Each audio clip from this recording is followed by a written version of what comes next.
Seal মাইরা দিমু, seal মাইরা দিমু, সিল মাইরা দিমু, আমি সিল মাইরা দিমু। ভাই আমরা বুটতে বেড়াছি। ভোটতে পেরেছেন ভালো কথা। কোন সে বুট কোনে দিবেন? ভোট তো মাহি আপার মাঝখানে দেবো। আমি ওমর ভাইদের মতো বলতে বাধ্য হচ্ছি, আর সিলমার রিবেন কোনখানে?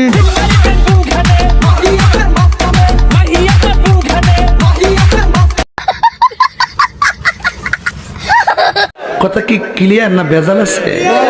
ওকে, তোমরা কিন্তু সবাই জানো ওমর অন ফায়ার ওরবে আমাদের ওমর ভাইদের কিন্তু শুটিং এর কাজ চলতেছে। তারা কিন্তু সামনে ফানি ভিডিও আনতে চলেছে ইলেকশন নিয়ে, আর তার ভিতরে কিন্তু ধুয়ে দিচ্ছে আমাদের মাই আপাকে, এবং ইলেকশনে যারা ভোটে দাঁড়াবে তাদেরকেও কিন্তু ধুয়ে দিচ্ছে আমাদের ওমর ভাই। সবই তোমাদেরকে দেখাবো, তার আগে চলো তোমাদেরকে একটা ওমর ভাইদের শুটিং এর একটা ফানি ভিডিওর ক্লিপ দেখানো যাক। সেইটা দেখার পরে তোমরা নিজেরাও হাসতে বাধ্য হবা।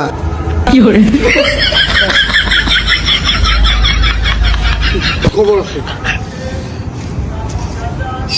এত লেট হলো কে তোর? তুই সবসময় এমন করস, সবসময় তো লেট হয়। কই আমার আর অর্থ কখনো লেট হয় না?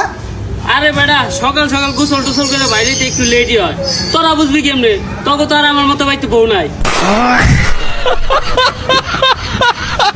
কি করে আসলে সাজ্জাদ ভাই যা বলেছে একেবারে সত্যি বলেছে, লেট হতেই পারে, কারণ ভাই তো আমাদের ঘরে বউ আছে, ভাই আমাদের রাতে শুভ কাজ করে, যেটা কিন্তু আমরা সিঙ্গেলরা একদমই করতে পারি না। যে এনজয়টা কিন্তু আমাদের ওমর ভাই এখনো পর্যন্ত করতে পারে নাই, সেই জন্য কিন্তু আমাদের ওমর ভাই গোসল করে না, সকালে উঠে কিন্তু আমাদের সাজ্জাদ ভাই করে, কারণ সে তো খেলে আসে।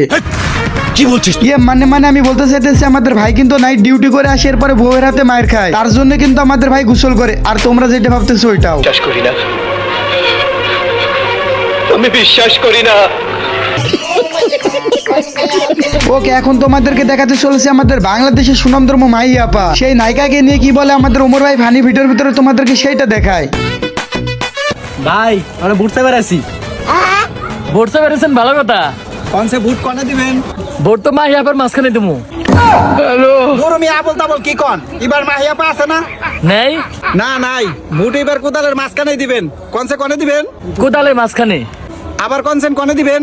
মাহি আপার মাঝখানে। কি করে ওই নির্বাচন ক্যান্সেল, নির্বাচনই করুন না। আসলে ভাই আমরা কিন্তু অনেক মিস করতেছি আমাদের মাহি আপাকে, সে অনেকটা কষ্ট করে কিন্তু ভোটে দাঁড়িয়েছিল, কিন্তু ভোটে পাস করতে পারে নাই। আমাদের বাংলাদেশের একটা জনপ্রিয় নায়িকা, সেই মাহি আপা ছবি করতে গিয়ে কয়জনের কাছে মারা খেয়েছে তার নাই ঠিক, তারপরেও কিন্তু সে পাস করতে পারে নাই। ভাই কি কষ্ট, কি দুঃখ।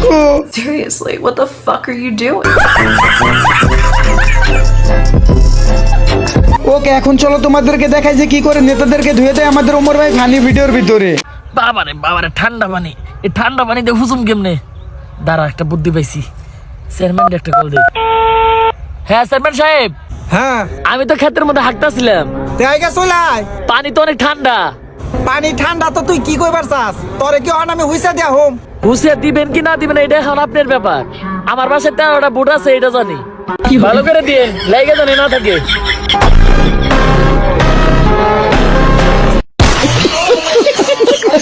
হালাই কামটা করছে কি রে ভাই, একেবারে জায়গা মতো ভরে দিয়েছে নেতাদেরকে, চেয়ারম্যানদেরকে। নেতাগুলা চেয়ারম্যানেরা এরা কিন্তু তোমাদের জন্য ভোটের আগে সবকিছু করতে পারে, তারা কিন্তু ভালো মানুষের মুখোশ পড়ে থাকে তোমাদের কাছে ভোটের আগে, কিন্তু ভোটের পরে তারা ভুলে যায় তোমাদের কথা, তোমরা তাদের জন্য কি কি করেছো। তাই তুমি ভোট দিবা ভেবে চিন্তা, তোমার কোন জায়গায় ভালো হবে, তোমার কোন জায়গায় উপকার আসবে ভোট দিলে, কারণ একটি ভোটের কিন্তু অনেকটা বেশি মূল্য। কিন্তু তুমি যদি টাকার কাছে বিক্রি হয়ে কাউকে ভোট দিতে যাও, তাহলে তোমার জীবনে ওইটা হবে সবচেয়ে বড় ভুল। তুমি টাকার কাছে বিক্রি না হয় তুমি ভোট দিবা সেইখানে যেখানে তোমার সবকিছুতে উপকারে আসবে। একটি ভোট কিন্তু মানুষের জীবনে দামি জিনিস না হলে কিন্তু তারা কখনো বাসায় বাসায় গিয়ে ভোট চাইতো না। একটি মানুষের মূল্যবান ভোটের কারণে কিন্তু মানুষের জিতে যায় আবার হেরে যায় নির্বাচনে। তাই যা করবা ভেবে চিন্তে করিও। আশা করি তোমাদেরকে সবই বুঝাতে পেরেছি। তো আজকের মতো গুড নাইট গাইস। আর হ্যাঁ, ওমর অন ফায়ারের নতুন ফানি ভিডিও দেখার জন্য অবশ্যই চ্যানেলটাকে সাবস্ক্রাইব করে রেখো।